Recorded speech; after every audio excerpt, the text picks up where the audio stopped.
I saw the prince's shadow before I heard his voice. It stretched across the village square like it had a life of its own. And when he spoke, every bird in the trees went quiet. They called him Prince Baya, the Shadow Prince. His kingdom lay across the river, past the thick forest where the sun barely touched the ground.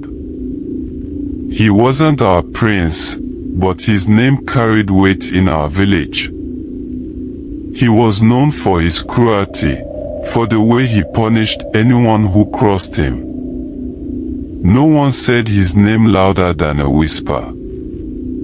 People said he once burned an entire village to ash because a farmer refused to sell him his land. I never thought I'd see him. People like me, people who didn't matter, never crossed paths with royalty. But on that day, everything changed. It was a market day, busy and loud. I was there to buy millet for my uncle, and I wasn't planning to stay long. But as I handed over the coins, I spotted Shoma, my childhood friend. We started talking, catching up on little things, and I forgot about the time. The market was alive, full of voices and the smells of roasted cassava and fresh fish. But then it happened. The air changed. It became heavy, like a storm was coming. The chatter died down, one voice at a time, until there was only silence.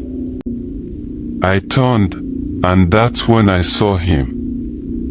Prince Baya walked into the market, his guards close behind. They were big men, wearing dark tunics and carrying spears tipped with iron. Their faces were blank, like they weren't even human. The prince himself wasn't tall, but he didn't need to be. His presence was enough. His eyes were sharp and cold, his lips pressed into a thin line. He moved slowly, like he owned the ground beneath his feet. Everyone froze. Some people knelt, others just looked down, avoiding his gaze. I wanted to run, but my legs wouldn't listen. I felt Shoma's hand grab mine, and her grip was like iron. The prince's eyes scanned the market, and it felt like he was looking for something or someone. He stopped in front of old Nori, the potter. Nori was crouched by his stall, arranging his bowls and jugs.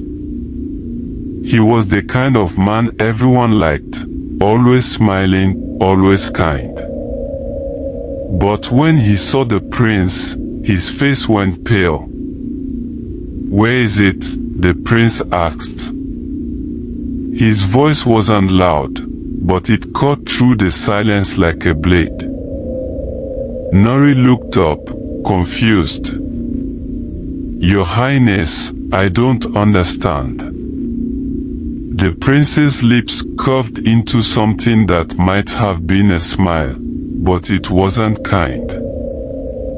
"Don't lie to me, old man. The bow.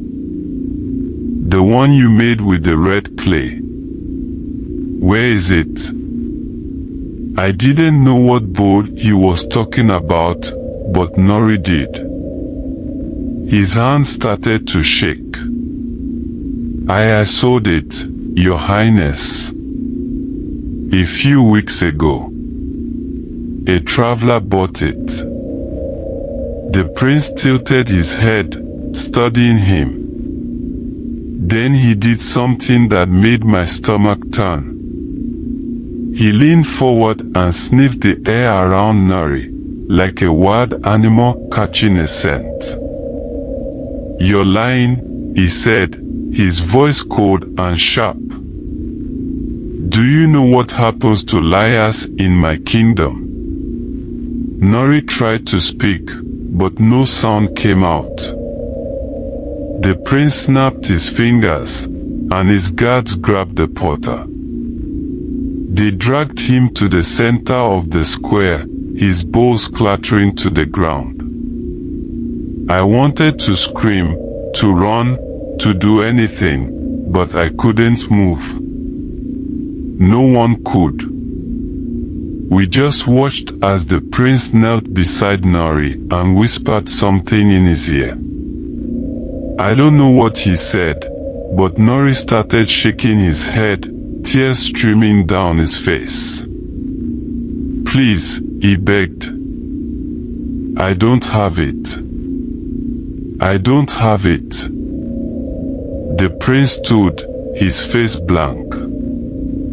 He waved his hand, and one of the guards struck Nori hard across the head. He fell to the ground, silent. Let this be a lesson, the prince said, his voice loud now, filling the square. Don't keep secrets from me. Then he turned and walked away, his guards following.